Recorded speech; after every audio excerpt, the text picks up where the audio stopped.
Envie agora suas dúvidas para o e-mail tatiana.r.m@uol.com.br tatiana.r.m@uol.com.br e a doutora Tatiana irá esclarecer pessoalmente e detalhadamente todas as suas dúvidas. Ligue em São Paulo para 34 39 85 85. Repetindo, 34 39 85 85. Olá, queridos ouvintes, estamos com mais um programa Leis do Sucesso e hoje a gente vai falar das dúvidas mais comuns quando a gente trata de INSS. Por exemplo, o que é meu INSS? Meu INSS é um sistema do governo que contém todas as informações trabalhistas e previdenciárias formais. Você ainda pode solicitar diversos documentos e serviços do INSS. Atualmente, eu considero que a melhor ferramenta para resolver problemas simples e obter informações do INSS, porque você tem mais liberdade e autonomia se comparado ao atendimento presencial em uma agência do INSS. Bom, como conseguir o informe de rendimentos da aposentadoria para declarar no imposto de renda? Bom, o informe de rendimentos pelo 135 ou pelo meu INSS. No 135 será agendado uma data para você pegar o documento em uma agência do INSS mais próxima da sua residência. Pelo meu INSS, logo após você acessar a sua conta, procure e clique na opção Extrato de Imposto de Renda. Bom, dona de casa tem direito à aposentadoria? Quando trabalhamos com carteira assinada, pertencemos ao regime geral da Previdência Social, de forma automática, ou seja, a contribuição ao INSS é obrigatória. No entanto, há categorias que pagam o INSS por conta própria. Elas são os segurados facultativos. Nesse caso, se encaixam as donas de casa. Portanto, por mais que elas não tenham um trabalho remunerado, elas podem sim se aposentar como seguradas facultativas. Basta pagar o carnê mensalmente e seguir os demais requisitos, como ter 62 anos e 180 meses de contribuição, que é para a mulher, né? Bom, sou descontado diretamente da folha da Previdência. É obrigatório esse desconto? Bom, muita gente se incomoda ao ver parte da sua remuneração sendo diretamente descontada em relação ao INSS. Não há formas de evitar se o valor não ultrapassar o teto de contribuição que hoje está em R$ 7.087. E aí o que acontece? Tem que ser descontado, tem que pagar, não há formas de negociar, tá? Tem que ser descontado, é lei. Bom, o MEI também recebe aposentadoria. O microempreendedor individual MEI também tem direito à aposentadoria. Isso porque, quando ele realiza o pagamento da guia das MEI, ele está pagando uma taxa destinada à Previdência Social, ou seja, 5% do valor total. Dessa forma, o MEI pode se aposentar com direito a um salário mínimo. No entanto, se quiser uma aposentadoria maior, ele pode pagar o carnê do INSS à parte. Bom, quais são os direitos trabalhistas do aposentado caso volte a trabalhar no regime CLT? De início, é importante esclarecer que a aposentadoria e vínculo de emprego são situações diferentes e um não afeta o outro em regra. Assim, os direitos trabalhistas do aposentado que quer voltar ao mercado serão regidos pelo contrato com o empregador e pela legislação trabalhista, assim como para demais assalariados. Bom, como fazer para trocar o banco cadastrado no INSS onde a pessoa recebe a aposentadoria? É possível fazer essa troca pelo meu INSS ou somente em uma agência. Como é que eu faço? Você pode fazer esse serviço pelo canal Meu INSS a partir da solicitação de troca de agência ou banco. Há ainda a possibilidade de você ir direto no banco para qual você pretende transferir o benefício, sempre após o primeiro saque e solicitar a migração. É possível contribuir nos últimos anos com valor maior para se aposentar com a aposentadoria mais alta? Não, isso é um erro muito comum, a pessoa achar que contribuindo alto nos últimos anos vai ter uma aposentadoria melhor. Isso se dá porque antigamente, até 98, para o cálculo do valor do benefício, levava-se em conta apenas os últimos 36 salários. Hoje, entretanto, isso não mais acontece. Após a reforma da Previdência, instituída pela Emenda Constitucional 103, o cálculo do valor da aposentadoria é feito considerando a média aritmética de todos os salários de contribuição de julho de 94 até o mês anterior à data da concessão da aposentadoria. Assim, você contribuir mais nos últimos meses pode não fazer diferença alguma para a aposentadoria. Bom, e aquele filho universitário com menos de 24 anos? Tem direito de continuar recebendo pensão? Ele tem mais de 21 e menos de 24? A pensão por morte, ela não se confunde com pensão alimentícia, que ela é estendida até os 24, a pensão alimentícia, do filho que ainda frequenta a universidade. A condição de estar frequentando a universidade por si só não garante direito de continuar recebendo a pensão por morte do INSS, prevalecendo a regra geral do direito até os 21 anos. Se ocorrer a emancipação anterior dos 21 anos, também terá fim a pensão por morte. Vale relembrar, se o filho for pessoa inválida ou com deficiência grave, nesse caso a pensão continuará sendo paga após os 21 anos. E aquela viúva que recebe pensão por morte, ela pode casar novamente? Pode sim. Então, quem recebe pensão por morte do INSS pode se casar novamente sem nenhum problema. Isso porque há alguns anos a lei foi alterada. Assim, se uma viúva que ela é pensionista, ela se casa novamente e esse novo cônjuge vier a falecer, ela poderá receber, ela não pode receber as duas, ela vai optar por uma das duas pensões, ficando a seu critério escolher a mais vantajosa. Bom, e quem contribui ou continua contribuindo com o INSS após se aposentar, pode pedir a revisão de aposentadoria para incluir esses valores? Hoje você não pode mais pedir a desaposentação e nem a reaposentação, ou seja, não tem como revisar o valor do benefício, mesmo se você continuou trabalhando após aposentar. Isso porque, em fevereiro de 2020, o STF, que é o Supremo Tribunal Federal, decidiu que essa revisão não é mais possível, porque não existe lei falando sobre essas regras. Pode existir no futuro alguma lei que permita a desaposentação, mas até lá não é mais possível solicitar essa revisão de aposentadoria. Existe estabilidade pré-aposentadoria? Sim. A estabilidade pré-aposentadoria, ela se trata de uma garantia com a qual o trabalhador pode contar para permanecer empregado no período em que estiver próximo de preencher os requisitos necessários para obter a aposentadoria. Essa regra impede que o trabalhador seja demitido até que atinja efetivamente o tempo exigido pelo Instituto Nacional de Seguro Social, o INSS, para solicitar a aposentadoria. No entanto, esse direito ele não é previsto por lei. Ele é baseado apenas em normas sindicais regulamentadas por acordos ou convenções coletivas de cada categoria trabalhista. Sendo assim, esse direito é assegurado somente aos trabalhadores regidos por normas coletivas negociadas entre sindicatos e empresas empregadoras. Portanto, nem todos os trabalhadores têm direito a essa estabilidade. vale a pena checar junto ao sindicato.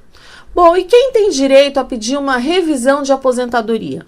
Tem direito a pedir a revisão do benefício qualquer beneficiário do INSS que não concorde com algum parâmetro utilizado pelo Instituto na concessão do benefício. Então, por exemplo, imagine o valor dos seus salários de contribuição, aquele que consta no CNIS, né, que servem para a base de concessão do seu benefício. Imagina que eles estão errados. Se você conseguir provar que o INSS errou, você pode pedir a revisão. Importante, a maioria das revisões possui o prazo de 10 anos a partir da data de concessão do benefício. Se for acima de 10 anos, você não tem direito a entrar com pedido de revisão ao INSS. Também pode pedir revisão os beneficiários que se enquadrarem em situações específicas de novas teses jurídicas que dão direito a algum tipo de aumento do benefício. Bom, o que é auxílio acidente? O auxílio acidente, ele é um benefício previdenciário de caráter indenizatório que o segurado do INSS tem direito devido a um acidente que apresente sequelas e diminua sua capacidade para o trabalho. Como esse benefício se trata de uma indenização, o segurado não fica impedido de continuar trabalhando, inclusive de carteira assinada. Importante lembrar que o direito ao auxílio acidente é analisado através de perícia médica do INSS. Bom, como é que eu sei que a empresa que eu estou trabalhando, ela está realizando as contribuições ao INSS? É possível você consultar o seu histórico contributivo através do extrato do CNIS, que é o Cadastro Nacional de Informações Sociais no INSS. Nesse documento, haverá relação de todas as contribuições previdenciárias feitas pela empresa. Esse histórico contributivo, ele pode ser consultado através da plataforma Meu INSS, de forma online, sem necessidade de comparecer na agência do INSS. Bom, contribuições previdenciárias abaixo do salário mínimo, elas contam para a aposentadoria? Infelizmente, elas não contam. Precisa tomar cuidado porque a pandemia possibilitou a suspensão de diversos contratos de trabalho ao longo do país. Após a reforma previdenciária, pode haver períodos de contribuições que foram recolhidas a menor que o salário mínimo, e o INSS está indeferindo os pedidos de benefício caso não seja recolhida a diferença. Então, diversas pessoas estão com contribuições recolhidas abaixo do mínimo.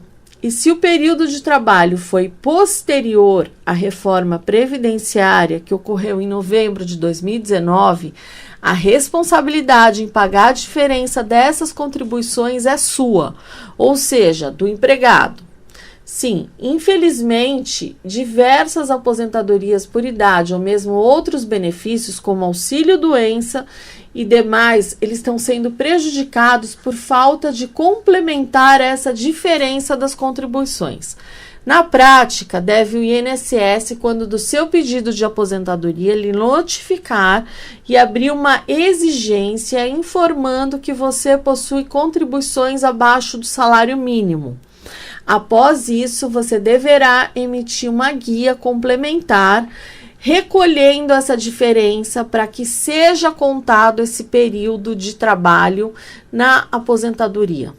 Na maioria das vezes, essa guia complementar não é de valor muito alto e que pode fazer diferença numa aposentadoria ou num benefício previdenciário. Bom, agora eu tenho visto que muitas antecipações de auxílio-doença ou pedidos normais mesmo, por vezes, o INSS não faz a exigência e indefere direto por falta de carência ou qualidade de segurado. Tome cuidado com isso.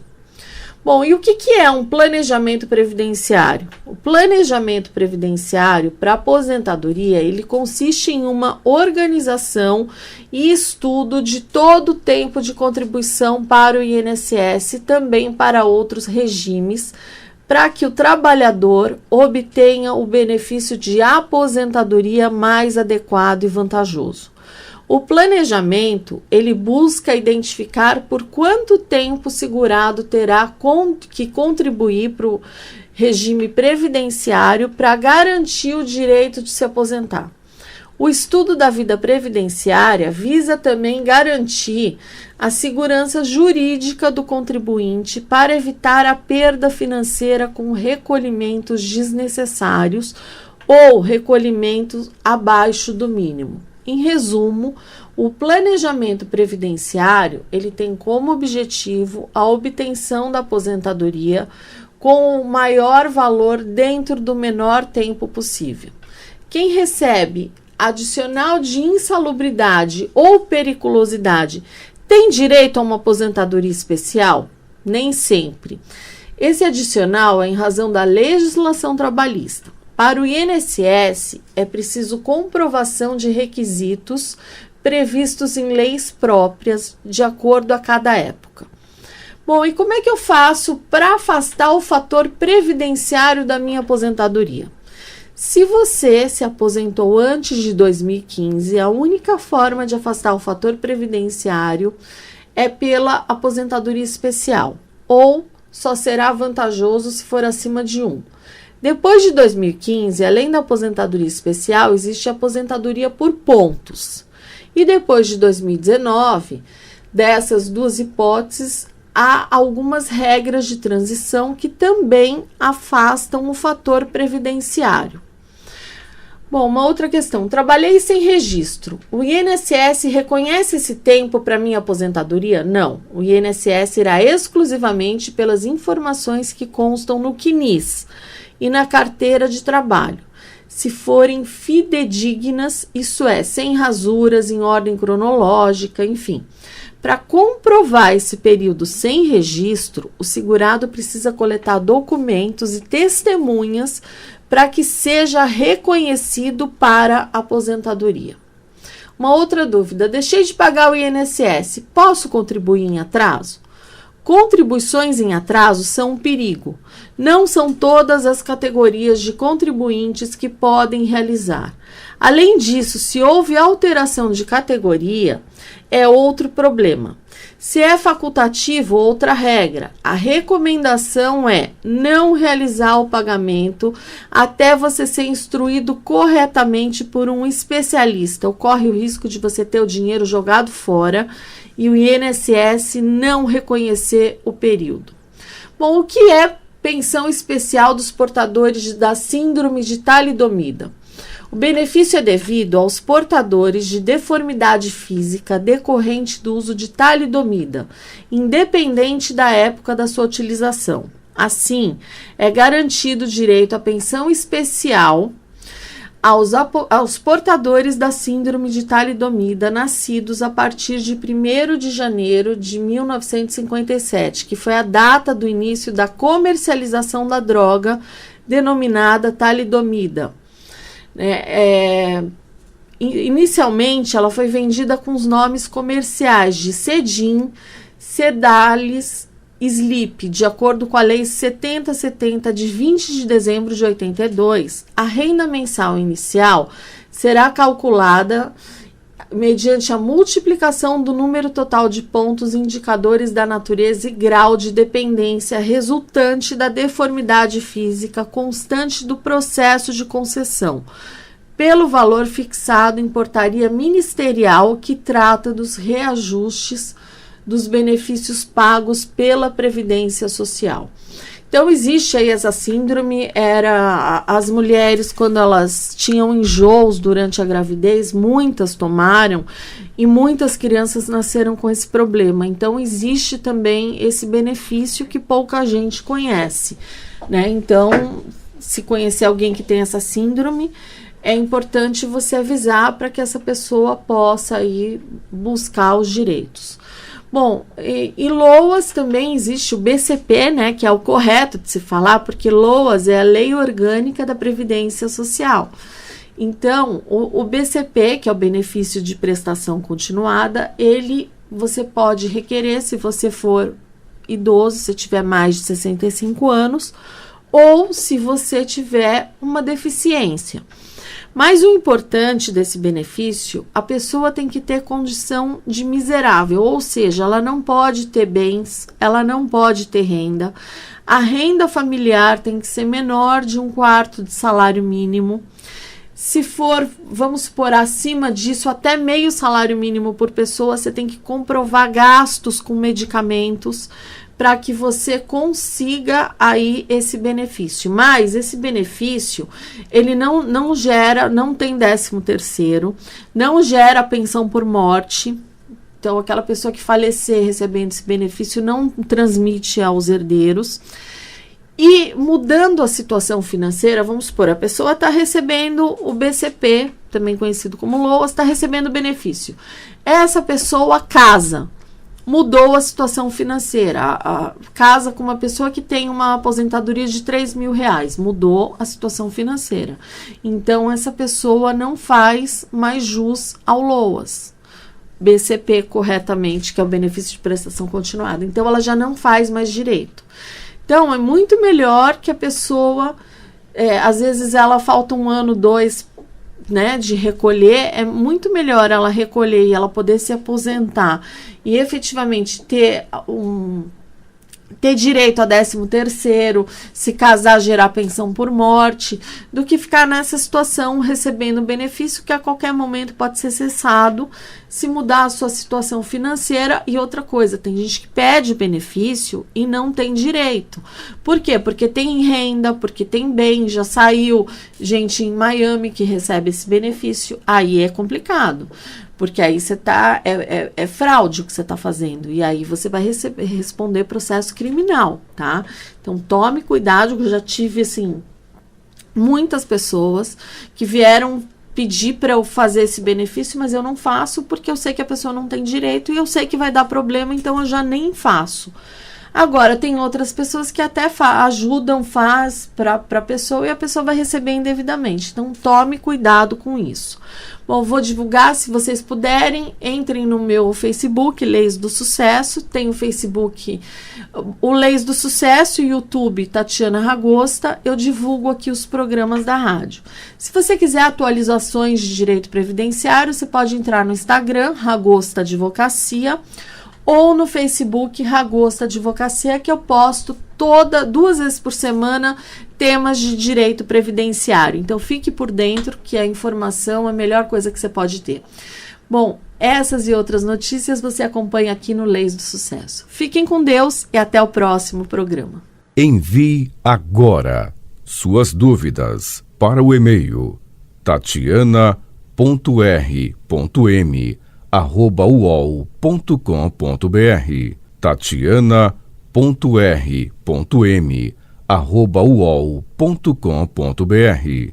E a doutora Tatiana irá esclarecer pessoalmente e detalhadamente todas as suas dúvidas. Ligue em São Paulo para 34 39 85 85.